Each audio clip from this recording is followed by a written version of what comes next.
Your 2 Thessalonians 1 verse 6.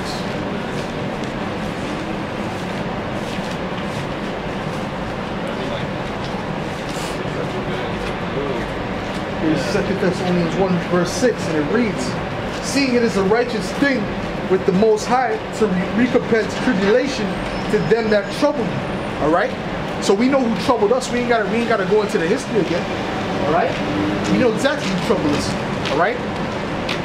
So guess what? It's a righteous thing for the Most High to repay tribulation for them that trouble you.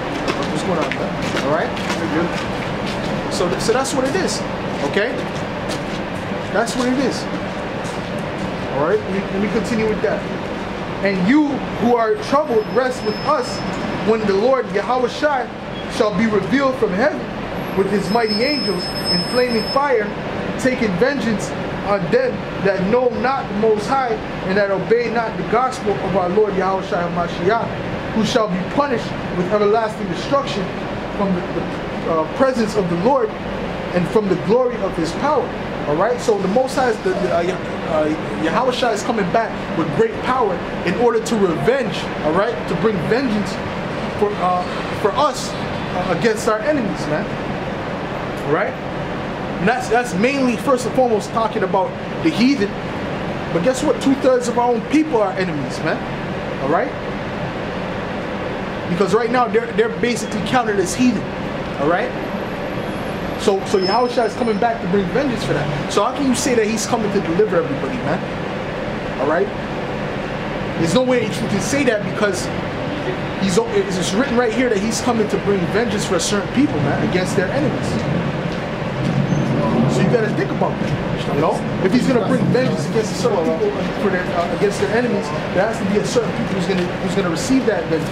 Who's gonna receive that destruction. Alright? And it says, when he shall come to glorify in his saints and to be admired in all them that believe. Alright? Because our testimony among you was believed in that day. Alright? So he's coming for the saints. And who are the saints according to the Bible? The so-called the Israelites, man. Alright? The so-called Negroes, Latinos, and Native Americans. They are the saints. There's no heathen that's a saint, man. Mother Teresa wasn't a saint, man. She was an Edomite. Okay? The only saints can be, the only saints that there are Israelites. Alright? Let's get that in Psalms 148.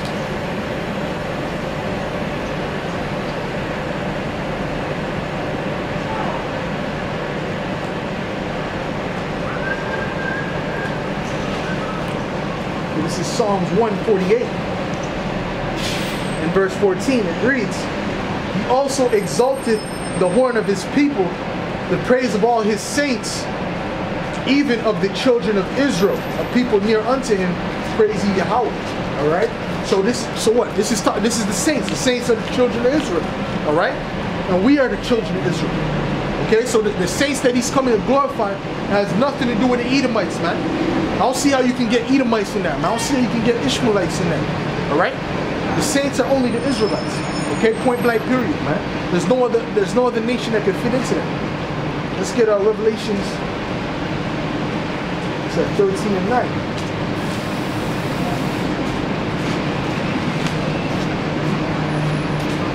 This is Revelations 13 and 9. It says, if any man have an ear, let him hear. He that leadeth into captivity shall go into captivity. He that killeth with the sword must be killed with the sword. Here is the patience and the faith of the saints. Alright, so the saints are waiting for what? For what I just read. Alright, they're waiting for their enemies to go into captivity for what they've done to them. Alright? Because who put us in captivity? Right? The Edomites. So not only the Edomites, but the other nations as well. So Esau's gonna have company. Okay, but the one who's gonna get it the worst is always gonna be Esau. So that's why we say when heathens come up, man, let's be thankful you're not an Edomite. Okay? That's what they should be. They should be real thankful that they're not an Edomite. Alright? Even Moab, man, they should be thankful that they're not Edomites. Okay? That the Most High didn't make them to be an Edomite. Okay? Because there's not going to be any mercy for Esau, man. Okay? Esau's not going to get no mercy, man. Let me read that again, man. This is Revelation 13:9. If any man have an ear, let him hear. He that leadeth into captivity shall go into captivity. He that killeth with the sword must be killed with the sword. All right. So guess what? These Edomites did that, right? They put us into captivity. They put us into slavery. Not only the Edomites, but the Ishmaelites, right, which are these so-called Arabs. All right. They're responsible for that too. All right. They have something to do with it.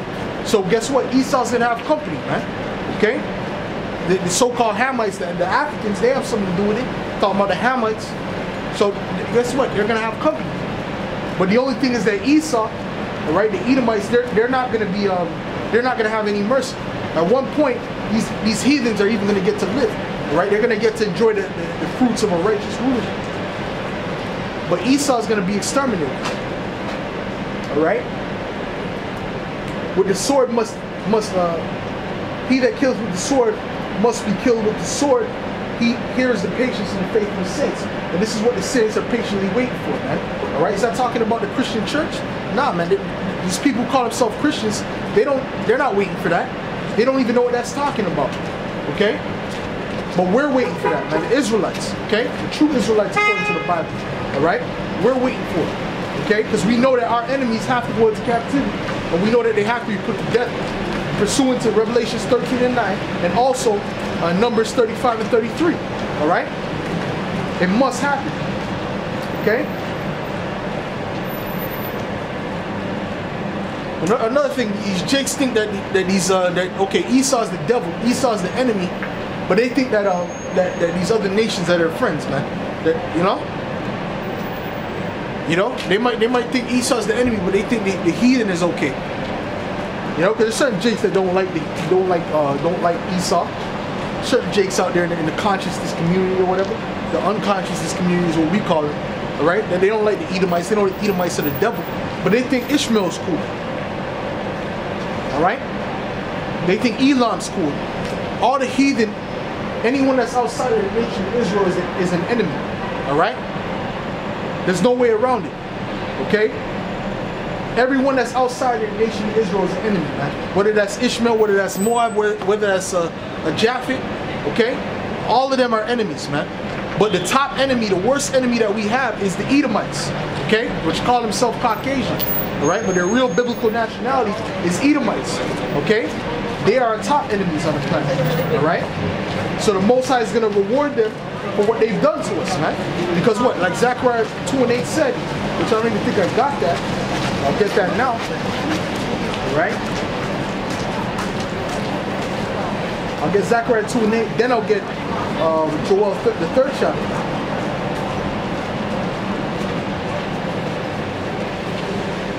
Zechariah 2:8. All right, this is Zechariah 2 verse 8. And it reads, "For thus saith the Lord of hosts, after the glory hath he sent me unto the nations which spoiled you.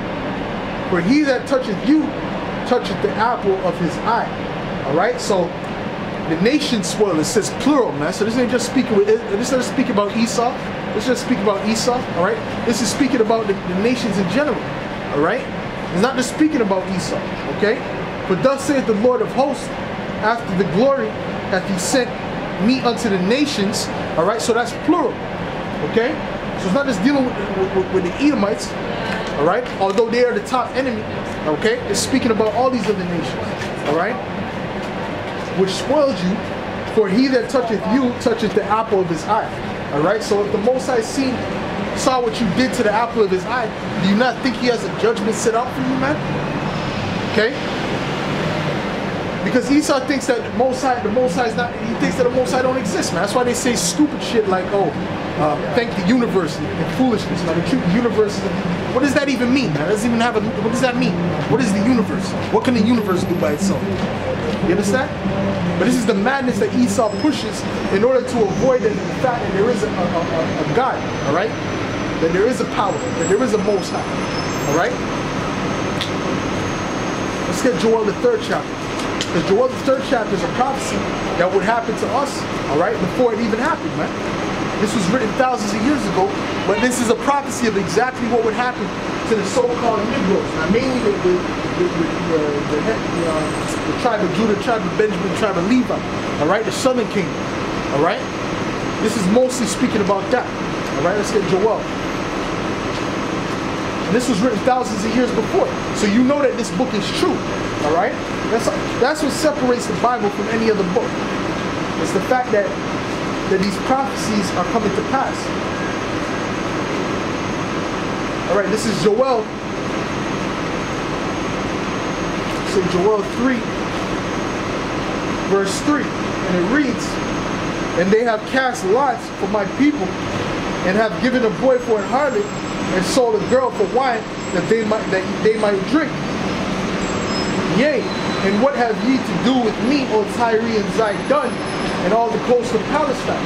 Now, this is speaking about other nations outside of Esau, man. The ones who were helping in the slave trade. Okay? Tyre and Zidon represents the Hamites, all right, and the coast of Palestine represents the Ishmaelites, the so-called Arabs, so you can understand. All right?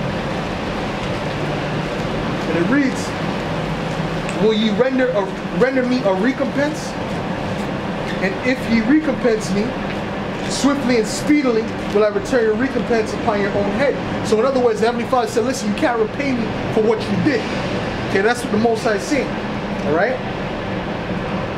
And it says, "Because ye have taken my silver and my gold, and have carried into your temples my goodly pleasant things." All right? "The children also of Judah and the children of Jerusalem have ye sold unto the Grecians," man. All right, so what it's saying here is the children of Judah, the children of Jerusalem, which are the Israelites, have ye sold unto the Grecians, which are who? The Edomites, okay? So-called white people, the Caucasians, so you can understand. All right? That's what it's saying. It said, what? You have sold us, talking about the so-called Africans, all right? And the so-called Arabs. The Arabs made the boats, and the so-called Africans gathered up the Israelites. They knew who they were gathering up.